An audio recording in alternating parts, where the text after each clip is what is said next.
The Hemingway house was built by Asa Tiff. Inside the home, Ernest and Pauline Hemingway lived there with their 2 sons. It is the largest lot of land here in the island. It covers 1 acre. It's the only home in the island with a basement. The home is here on the left-hand side. It's on the other side of the wall. Again, the home was not damaged, but as you can see, the trees and the landscaping were damaged. So they're still working on the landscaping. But this used to be all trees, and of course, the hurricane took care of it. And they opened yesterday. And there were people that I know that stayed there because the walls are very thick and it was a very safe place to stay during the hurricane. Let's see what we're doing here.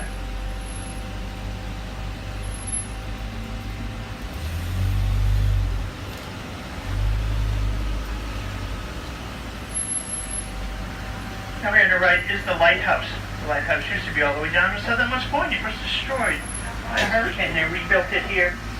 It is 88 steps to the top if you go to the top. You can see the entire island. There on the right is the lightkeeper's house, that white building.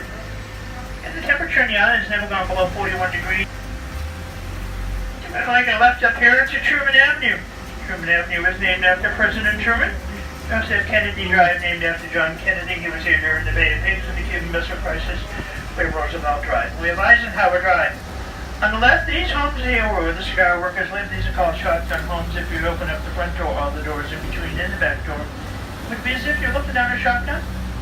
They did that for ventilation because in the 1800s there was no such thing as air conditioning. Now I'm going to come up to some tennis courts here. The park was hit really bad by the hurricane. This is Bayview Park. Eduardo Grado was the tobacco factory owner here in the island. He sold this land to the city of Key West with the stipulation that always a granted public park, no homes or businesses were to be built on it. This is the beginning of the park here at the tennis courts. Again, there used to be a lot of trees in there before the hurricane, which came down. And at the next intersection is where the island originally ended. When we go through the intersection is where the bay was. And the United States Navy built everything going forward. So again, as we go through the intersection, this is where the island ended, this is where the bay is, and everything going forward was built by the Navy. On the left-hand side, on the other side of the water, you see the Fly Navy building. That was the master's officers' quarters. Today there's a hotel for any military visiting the island. We have some boats up here on the left. This is Charter Boat Row. You can rent one of these boats for half a day, a full day, or in the evening. Before you catch it between 4 and 5. They'll clean it for you. Most of the restaurants here in the island will cook it for you. There's a Thai restaurant here on the left. They have a sign outside, and they did. It said that they will cook the catch for you in 7 different ways. So if you're going to have a restaurant cook it, we recommend that you call them in advance. We have the school, and we have the convent, and then we have the church. If you follow this wall all the way to the end, if you look at the back, you'll see a stone grotto. It was built in 1922 by Sister Gabrielle and the nuns of St. Mary's. It was originally built as a prayer grotto because she had seen so many people here in the island die from hurricanes. When it was completed in 1922, she made a statement saying as long as the grotto was standing there in the back of the property, nobody on the island would die from a hurricane. As we know, we've had hurricanes since 1922, but nobody on the island has died. You see the grass on the church property that was just sawed, placed on top of coral. Again, the entire island is made out of coral. There is no soil. That's the reason a lot of the trees came down, because the roots didn't go very far into the ground. So with the wind, many of the large trees here in the island came down. Now we get the least amount of rain in the state of Florida. The rest of the state gets 80 inches per year. They get the heavy afternoon thunderstorms in the summer. We don't get those here. We only get 40 inches per year. Governor William Curry, the most wealthiest person in the state of Florida at the time of his death. The big beautiful home you're going to see here in the corner only had 1 bedroom. They did not like people to stay overnight. But when you're married to the wealthiest girl in the state of Florida, you can build 3 beautiful homes across the street with a full staff. And that is exactly what they did. And now, because of the hurricane, you can see the home much better than when the trees were. So we're going to make our way across here.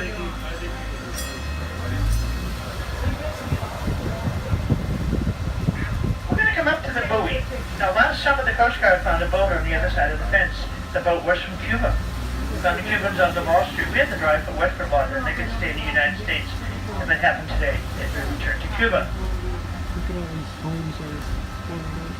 So again, this is the buoy up here on the left. You can see how the damage from the hurricane on the buoy. They were working on it yesterday. I don't know. I don't think they were working on it today. Now, straight ahead, you're going to see this large white ball out in the distance. That large white ball is the actual southernmost point. It is not the buoy, but that's a military base on the other side of the fence, and because it's an active military base, you're not allowed to go up there. So that's why they use the buoy. Now, there's a home here. It's the third house in. This was built about 6 months ago. This one here with the light here. It survived the hurricane quite well. It's probably because it was built up so high, but that's a brand new home then. The entrance to the military base is here on the left. But we're going to take a right. When we take a right, this was called Gatto Village.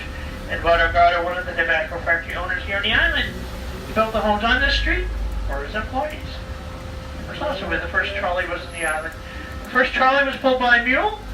Only went as far as the mule wanted to go, then it was an electric trolley. And then the trolleys that we have today. We're going to make our way up here to Duval. We'll be in the upper end of Duval, the 1400 block. Again, Duval Street is 14 blocks from end to end. This end is much quieter. Galleries and shops. Up there you see the tall building with the glass roof. That's the Butterfly Conservatory. Normally I tell everybody to go there, but again it's closed, so if you went there you wouldn't get in there. They've had some damage they're working on. At the beginning of the island, a lot of people here from Cuba, and Jose Marte was a Spanish man. Jose gave a lot of speeches here in Duval Street in support of Cuban independence. They also named the airport after him, the Jose Marte International Airport. And I realize some of you are going to Cuba tomorrow. Coming up on the right will be some red umbrellas, and above it is a balcony, and that is where Jose would stand. And he would rally everybody together on Duval Street in support of Cuban independence.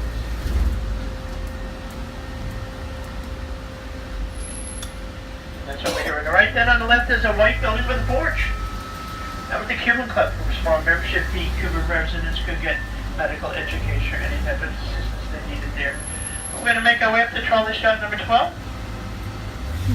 It's a quarter inch in the wall. That would be the Hemingway House or the Lighthouse. And there's a CVS around the corner if you need a CVS.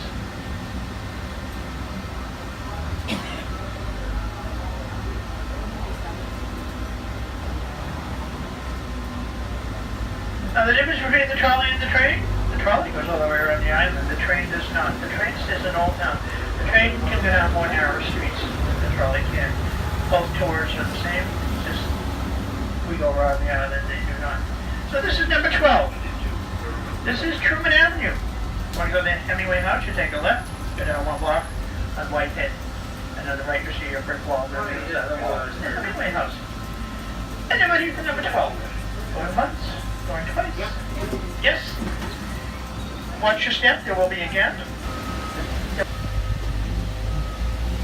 Now look at this house on the right. A tree destroyed this home. That is the only home on the island that I know that was a beautiful, beautiful home. And that tree destroyed that home. It is the only one I know of in Key West that was totally, totally destroyed.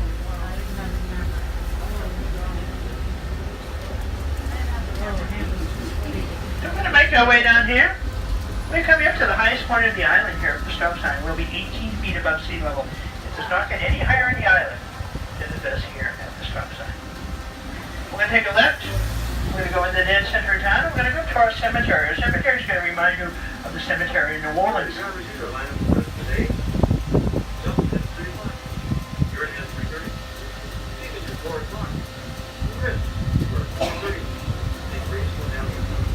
Here's the cemetery. It'll remind you of the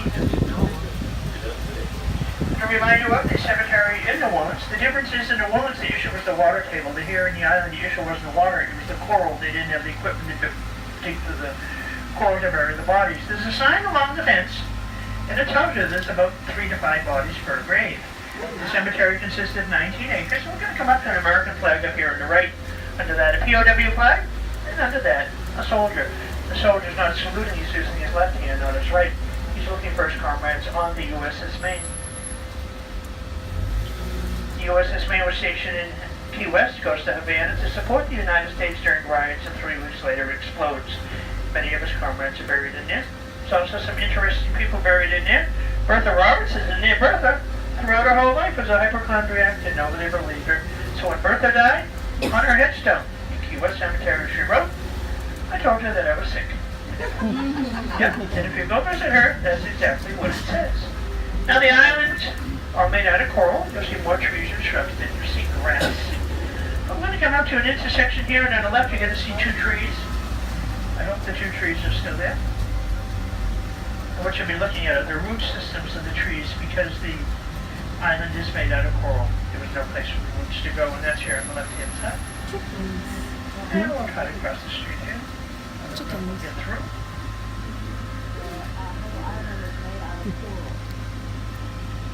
The oldest family residences in authority fees, and they will deliver to your hotel or to your guest house. So good evening on Fleming Street. Fleming Street is beautiful. The architecture on these homes is from all over the country, but you'll see some beautiful homes as we make our way down the street. And that building looked like that before the hurricane. I'm surprised that it survived. It's amazing how some of the buildings made it and some of them did not.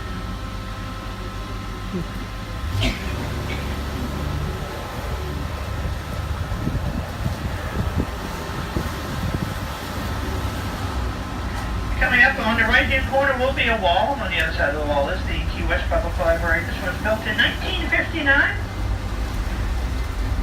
It's a Bahamian design, and after that is a wrought iron fence, and on the right is it. On the other side of the fence is a beautiful palm garden with over 25 different varieties of palm trees. The church here, coming up on the left, that was destroyed in 1909 by a hurricane. The only thing standing after the hurricane with the two doors here in Fleming is the two on Williams. When they rebuilt the church, they renamed the church of the Four Doors. I'm going to try to get down the street. We'll see how far we get.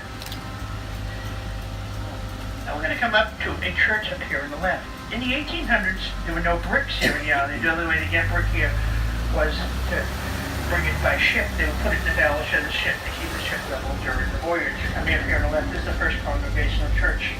The bricks won't match because they came from different ships at different ports at different times. That's here on the left. The fire of 1886 lasted for 12 hours. They do believe the fire was set. The day before the fire, a newspaper comes out to the Cuban workers here in the island and says Key West burns to the ground the next day. The only fire truck in the island was in New York getting repaired the day after the fire. We gotta wait for that. We're gonna make our way down to Whitehead Street.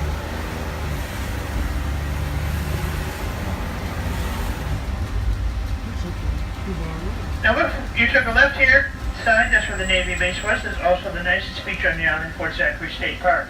That's closed until October because they got hit pretty bad from the hurricane. A lot of people get married there. Traded areas because it was a place to get something to eat. The Green Parrot Bar on the right opened in 1890. It's either the first or the last bar on US 1. When it first opened, it was a nice house. Then a morgue, and then a bar. Here on the left, the Andrew Jackson Square. Then we have a sign up here, Tropical Vacation Land. Behind the sign is the Cape Park tree. The seeds of the Cape Park tree used to make life preservers and pillows. The wood of the Cape Park tree, very soft wood, used to make caskets and canoes. But we'll take a right up here in Fleming. As I take a right, on the right you'll see mile markers here, the most photographed sign on the island, and the most stolen sign on the island. It was stolen about 25 times. This is the beginning or the end of US 1 between here and Fort Kent, Maine, which is 2,309 miles away. Fleming Street, named after John Fleming, one of the original owners here in the island. And I think it's one of the nicest streets here in the island. We're going to make our way down Fleming. Coming up on the right, this white building here with the purple shutters. It's a guest house now. The Marreros live there. They say the home is haunted. Mr. Marrero bridled his way out of Cuban jail. Made his way here to the island, did really well into the back of the street. He built that home for his wife and children. He dies. He leaves the home to his wife. Well, a month later, there's a knock on the door. Apparently, when he bridled his way out of Cuban jail, he was still married and never got divorced. They went to court here in the island. The court awarded everything to wife number one. Wife number one kicked out wife number two and all the children. And the wife number two said she would haunt the halls of that